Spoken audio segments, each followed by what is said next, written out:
It's time to take a ride on the Steelers Afternoon Drive with our co-hosts, Alan Saunders and Zachary Smith.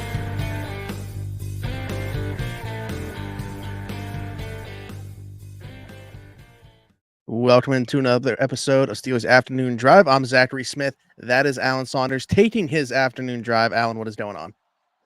Smitty, I'm glad you got the hat on today. The smiley face specifically hat. for yesterday. Because yesterday I was very positive on this show.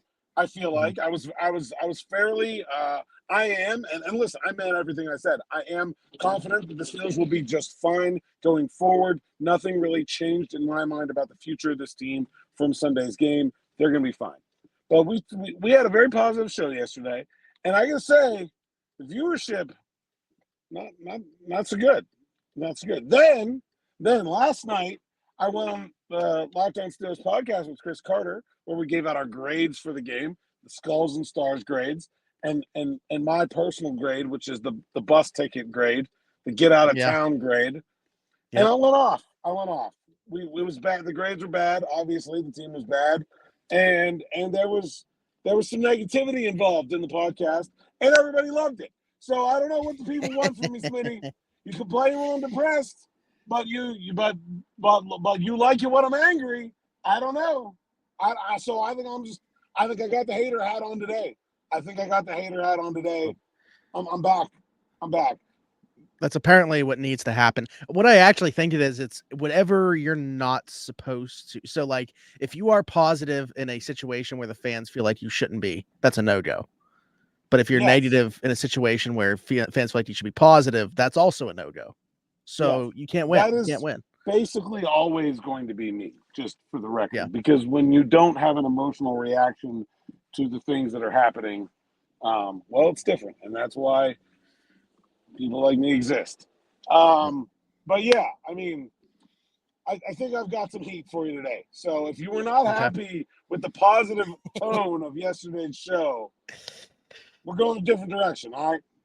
Yeah, on a short week as opposed to Tomlin Tuesday, it's Coordinator Tuesday. So, Eddie Faulkner talked, TA talked, a couple players in there as well. And we're going to go through some of the stuff, highlight some of the stuff that was mentioned there. And I want to start on the offensive side of the ball. Eddie Faulkner talking, also heard from Najee Harris, which we can kind of highlight here, the fact that he didn't do this simulated practice, had a little bit of something on his knee that he was dealing with or whatever. Doesn't seem like that's too big of a deal. But yeah, Eddie Faulkner and Najee both talking about the red zone failures. And that's where I want to start because as a fan, kind of feel like this game flipped on that, where they don't score on a 4th and 1 right after Kenny gets hurt. And then Arizona goes 99 yards for a touchdown right before half. And it seems like that was kind of the turning point of this whole thing. And Eddie and Najee both talking about the team's red zone failure specifically there as well, Alan. And what was that conversation like? And what did you take away from it?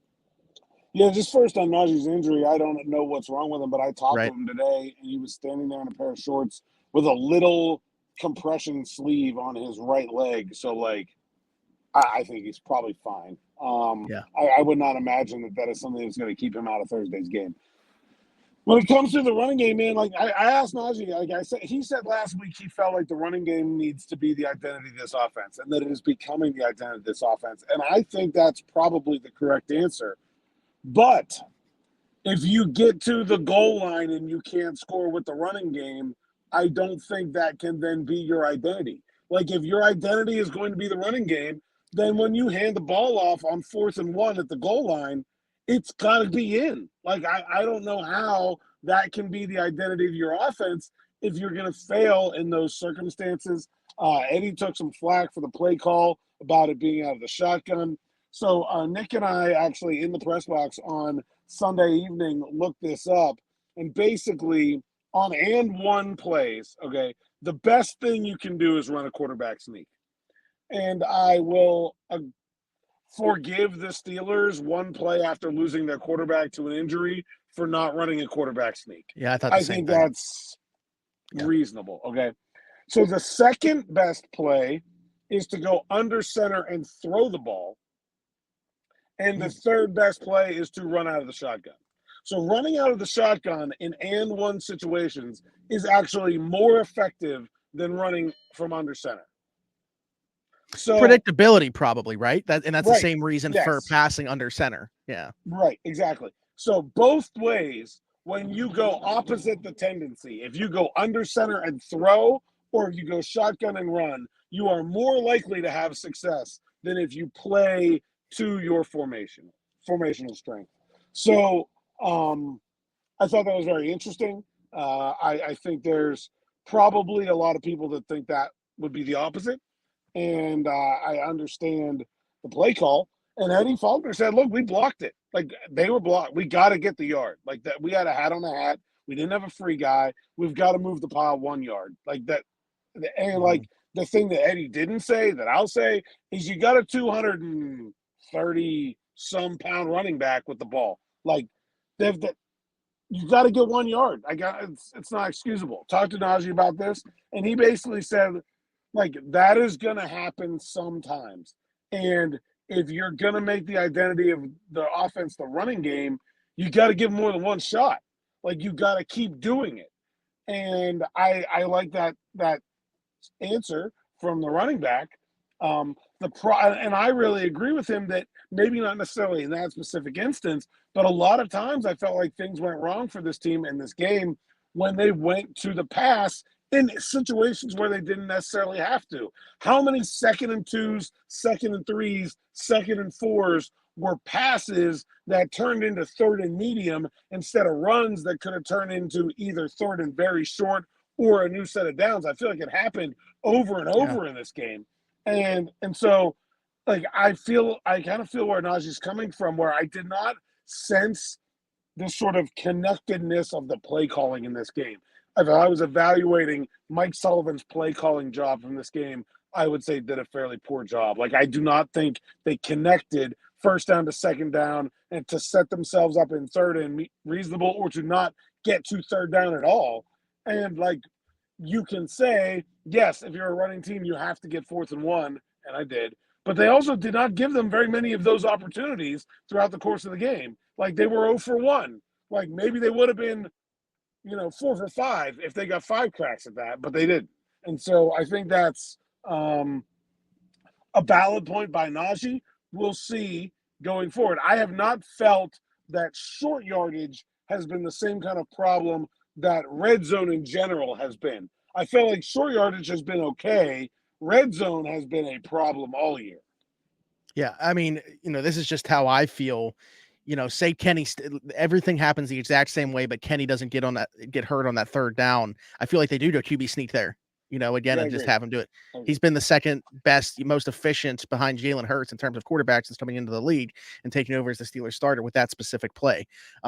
So yeah, I mean, that's interesting too. And you mentioned the accountability thing, even going back to yesterday when Tomlin talked about this, and I want to, I don't know if it got brought up in the discussion at all in terms of accountability, but the players, Freiermuth talked, and we mentioned that video yesterday.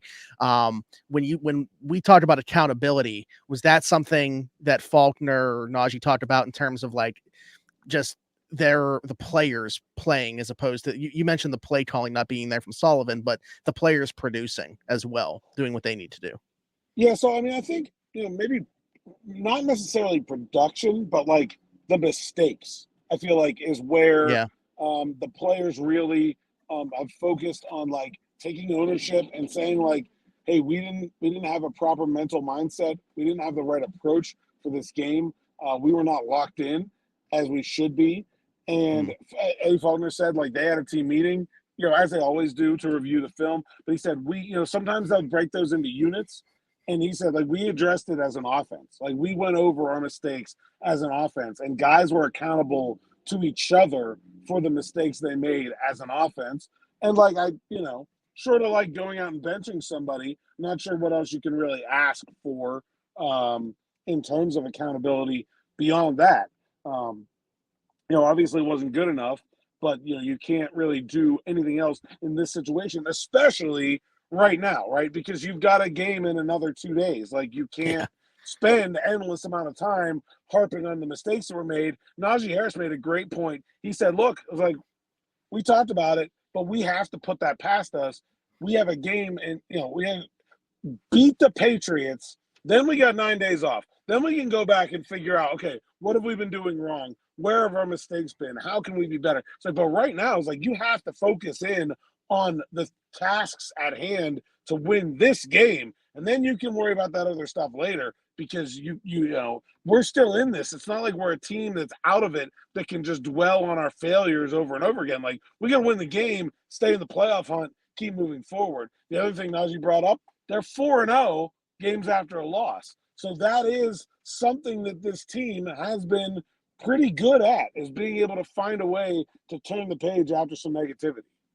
Yeah, no losing streaks this year, Yeah. which is actually very interesting. But I wanted to ask you, because it came up yesterday because of Jalen Warren's comments. Deontay Johnson talked today, and I think Jalen actually had like a longer quote than what people were putting out. I think Chris Carter actually put up like the full video of him talking, because maybe it wasn't the exact same thing that people were putting out there, but talking about the Cardinals and maybe potentially taking them lightly. And where do you fall in that? Allen Robinson as well talked about it today, you mentioned too. So maybe just go over that, and if you think that was maybe part of the reason that we got the result that we did on Sunday. Yeah, I mean, Jalen Warren talked about it. Deontay talked about it today. Allen Robinson talked about it. I don't think it was necessarily like that they, didn't care because it was the a 2-10 team or whatever. I just think that there was like a lack of focus and attention to detail that, like, the job at hand was not so difficult that they needed to do anything special for this game. And I think when you get into those circumstances, it's easy to get complacent. I said on the on Locked On podcast this morning, it's a natural human reaction to think when you make a change and you get some positive feedback from the change that you fixed all your problems, like to take your foot off the gas and say like, hey, looks like we're pretty good after all, never mind.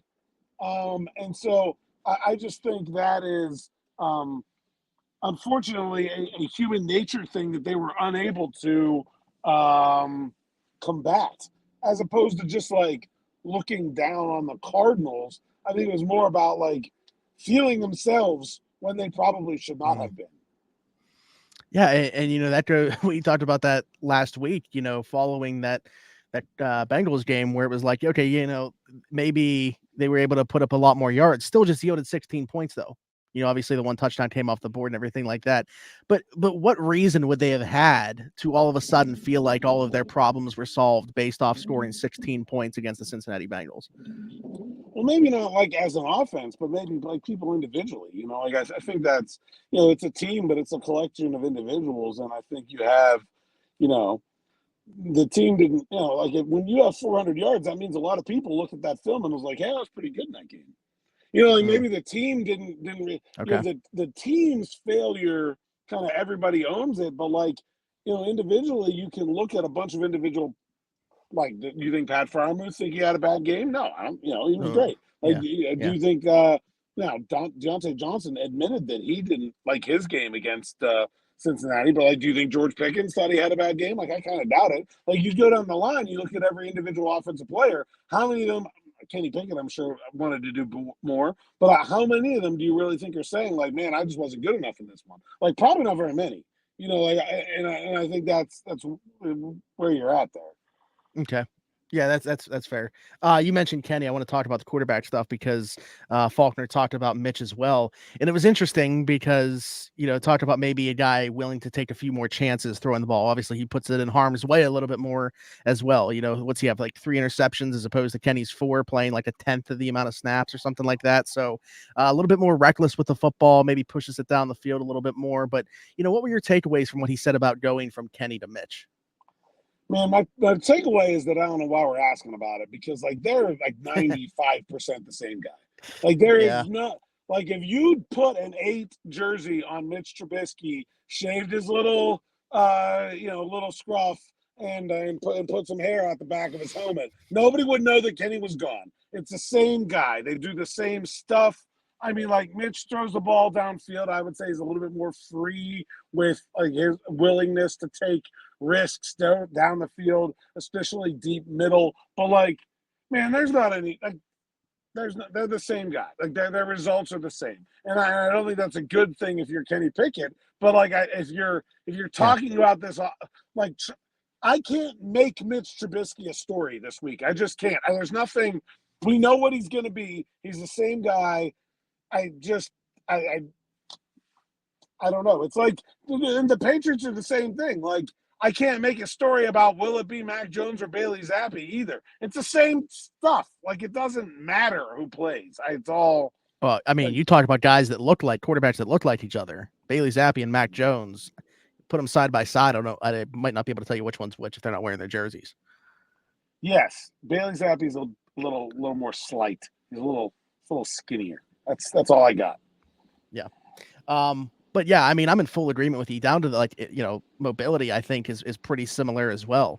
But so to that point though, what type of game are you looking for from Mitch? I think back to like the Carolina game last year where Kenny didn't play. What was that, like week 15 or something like that? Steelers ran the ball really, really well, opened up with like a 21 play scoring drive. I mean, is that the type of game plan that they're going to try to have on Thursday night? I don't think so, because New England's a really good running defense, and I don't think that they're going to be able to do that. I don't think that you look at this New England team and say the way we attack them is 100 handoffs. Like, they're not that good on the outside. I think you can beat them deep. I know you can beat them intermediate depth passing. Mm-hmm. I think you got to come out and try to find a way. Like, their safeties are really good, but they come down against the run. I feel like it's a big play action game. Like, you got to get Mitch on the move. Their edge rushers are not scary. I think you can beat them. It feels to me like a Jalen Warren and play action pass kind of game. That's what it feels like to me. Okay. Yeah, looking real quick at the Patriots defense, 8th in total yards allowed, 16th in passing yards allowed, 3rd in rushing yards, just a shade under 89 yards per game on the ground given up. 21.2 points per game, which is 15th in the league, and they're 16th in third down percentage. So, yeah, I mean, that tracks. That's the way that you're going to have to beat them. Is the play action, I think, is probably going to be the key. Let's switch sides, though, because also Teryl Austin talked today. I thought was really interesting. We'll get to his great quote about the inside linebacker stuff, but I first want to talk about, him talking about TJ Watt, because it actually was kind of alarming. I saw Derek tweet about this. I didn't realize that TJ's only drawn 2 holding calls since 2021, which was kind of astounding to me. And TA talked about that. He also talked about, tackles leaving early, being a disadvantage, and the league kind of letting them get away with it. Actually, that brings up another question before you answer about anything that TA said. So we know that, the league will hand out fines and stuff for officiating, like when people bash officiating after a game and stuff. Can they do anything about in weekly press conferences and stuff like that? Yes. So okay. Interesting. And so it's actually very specific. You can say you don't like a rule, okay?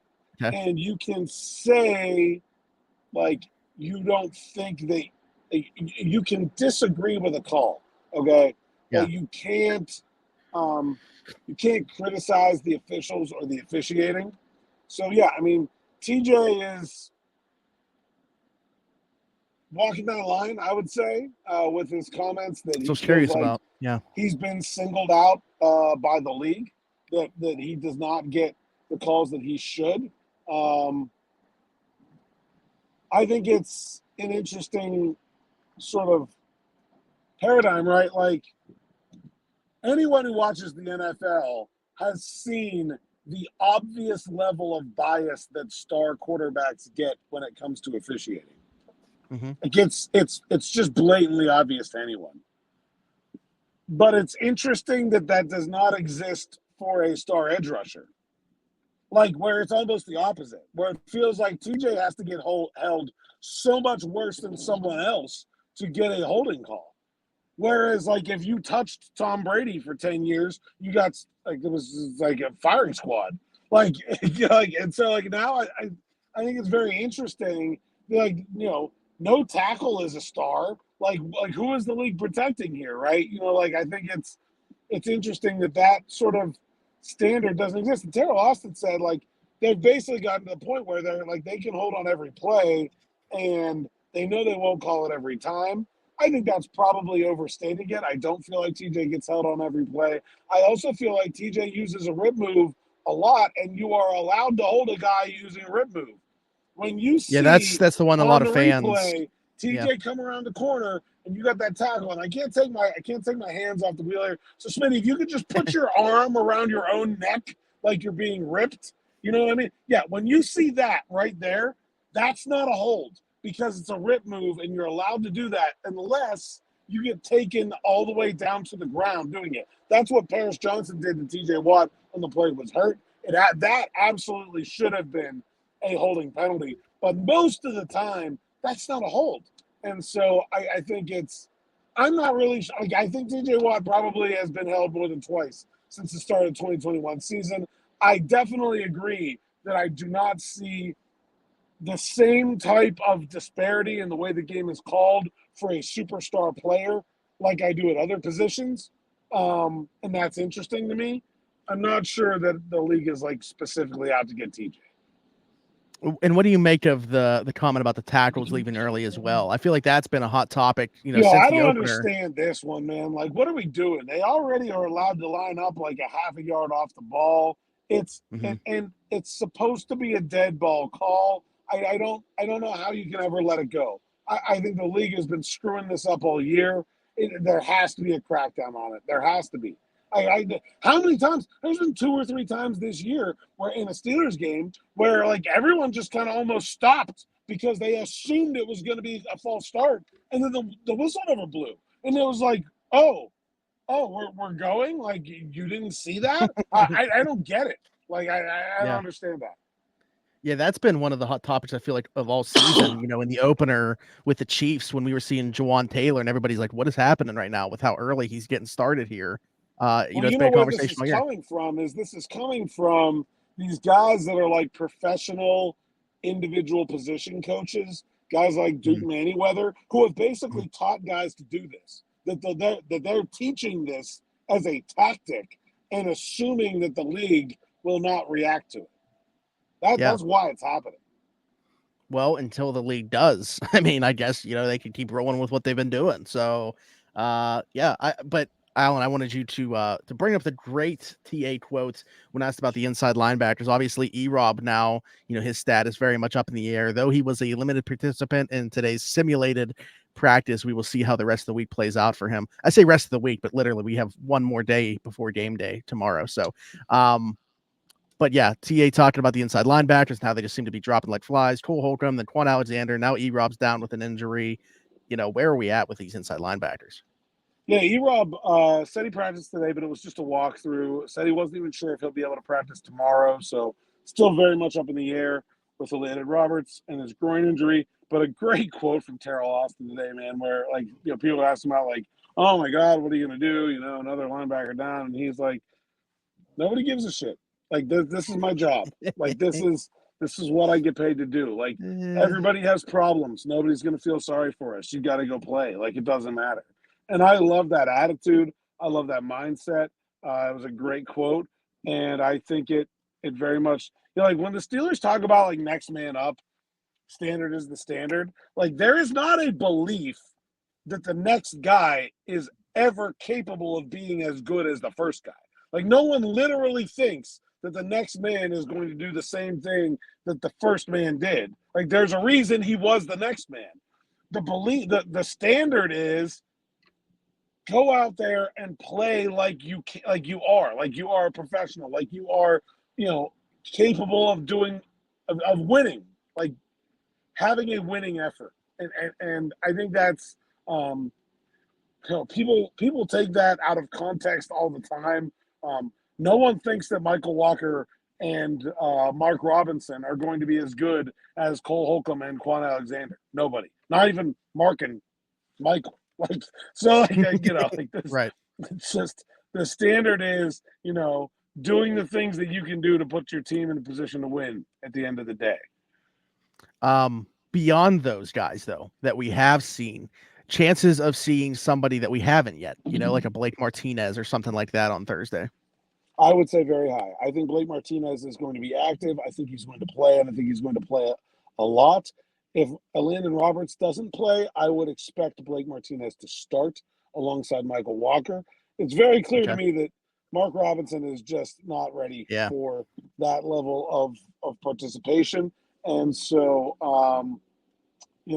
I think it'll be Roberts, Walker, and Martinez getting the bulk of the playing time with Mark Robinson and probably an active Miles Jack available as well. That's what I would guess.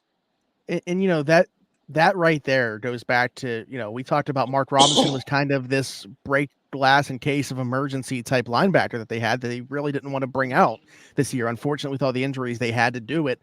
And clearly with what you've seen now, granted small sample size, he's not there yet. Can he be? Sure. It's just not right now.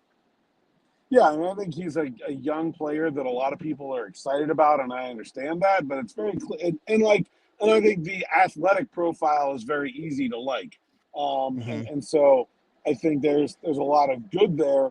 It's mostly a question of knowing what to do when and where to go. And I always say this about athletic linebackers: fast linebacker going the wrong direction just means you are farther out of place. If you don't know where to go, be slow. Be Levon Kirkland out there. Like, you're probably starting in about the right place. If you just don't move, you can't ever be that wrong. It's when you go the wrong way that things start to get really, really bad. Man, there you go. Great to get a Levon Kirkland reference on the podcast. Somebody else, so I tweeted about something about linebacker the other day, and somebody said, like, Oh, I tweeted about Miles Jack and Blake Martinez playing. Someone said, like, what, Levon Kirkland wasn't available? I was like, if Levon was playing today, it'd be a nose tackle. Like, they don't make linebackers that shape anymore, man. Levon is the position has evolved, okay? Love him. Great dude. I've gotten to talk to him a couple of times over the years, like alumni things. And but Levon would be like a one tech. Yeah. Oh, actually, that's the last thing I'll bring up. Just we talked about him yesterday. TA touched on Keanu Benton today. Now, again, dealing with a little bit of an oblique thing, which limited his snaps in the last game, could very well again on Thursday, especially with getting Monty Adams back in the fold. But nice to hear TA give some shine to Keanu Benton as well. And I think it might have been somebody on the show that actually brought him up to TA. Dude, the best part is, and if you can, I think, did the Steelers put the coordinator videos out? I think they do, right? I think. I don't know. Typically, I don't know if it's up yet, but if they don't, I will get the clip of TA talking about Keanu Benton, and I will tweet it. Because the best part is not what TA says. It's when I ask about Keanu Benton, and TA is kind of like looking around the room to see where the question is coming from, and he gets to me when I get to Keanu Benton, and the look on his face is just like, oh, yeah. Like, yeah, Keanu, yeah. You don't even need a quote. Like, just like if I could just print a story, I was asked Teryl Austin about Keanu Benton, and he said this, and you could just make the face like that's right where he's at. Like it's GIF worthy, to say the least. His reaction, and boy was he good, man. It just jumped off the field. It is really hard when you're covering the game from the press box to focus on line play. Like it's very difficult. There's a lot going on. And usually like that kind of thing, I have to watch it again to really pick up on. He was so dominant that from the press box, I was like, oh, 95 is on one today, man. Like it was incredible. Yeah. They got the players up right now, but they don't have the coordinators up yet. But that was just 15 minutes ago. I will tweet that. I will tweet that clip. So that you guys can find it on my X account, I guess. I still have to say tweet because there's no verb. Yeah. You can't X something like posted on X. Yeah, it's post. Not, yeah, I'm not a fan. No, I keep saying tweet. So I will call the company X, but I am tweeting when I'm on there. There we go. Well, if you're gonna put that out there, I'm sure the people in the audience will want to see that as well. So tell the people where they could find you to be able to see the clip. Saunders _PGH on X. PGH Steelers Now, sites account, SteelersNow.com. Like and subscribe to the YouTube channel. I don't know that we will put that on the YouTube channel because we are sort of restricted in how much video we can put up there, but there will be some stuff from Najee Harris, I believe, from Deontay Johnson going up there. So all kinds of good stuff here on the YouTube channel. And we'll get one more of these there as well. Yep. I'm Zachary Smith, PGH. You can follow me on X to see my tweets on X. Like, subscribe, hit that notification bell here. Comment down below. Leave us a 5-star review if you were listening somewhere else, of course. Oh, we forgot. Smitty, newsbreaker. Color rush jerseys. Oh, yeah. News broken. If you were following me, okay. If you were following me on X, you knew this last month. This isn't yellow end zones. Gold end zones. All right. News broken by Zachary Smith. Like, if you want the real hard-hitting Steelers news, like the important stuff, because I was at practice today, and the press room was like overflowing. So I was kind of like just outside the press room, like working on my computer. And some of the equipment staff came over to me and said, "What's going big on Twitter right now?" I was like, "You want to know what's going big on Twitter right now? Color rush jerseys and gold end zones, baby. That is what the people really care about. Like, losing to the Cardinals doesn't matter. Color rush jerseys and gold end zones, now you have their attention." They were cracking up. Hey, I've been on a heater since November. Broderick Jones starting for Chooks, taking over at right tackle. Before that, you had the Kendrick Green. Oh, that's true. Yeah, you know what? It's just been all football season. So it's like young Adam Schefter right here.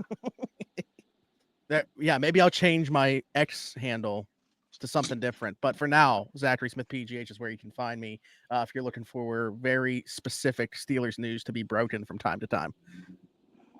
Other than that, for Alan Saunders and myself, that is how we will wrap it up. We'll be back tomorrow for another one of these. But thanks for jumping in, taking another ride with us on the Steelers Afternoon Drive.